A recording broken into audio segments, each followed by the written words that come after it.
Hello, in front of me I've got Samsung Galaxy S23. In this video I'll show you how to connect pendrive to your smartphone. In the beginning, make sure that your pendrive has a USB-C stick and then simply plug it to charging port in your smartphone. Now swipe down notification bar,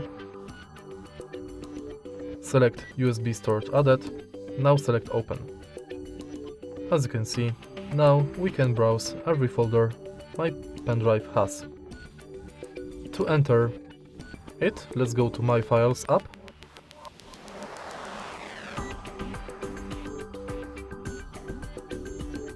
And as you can see right here, we've got the USB storage. And that's it. If you find this video helpful, please leave like, comment and subscribe.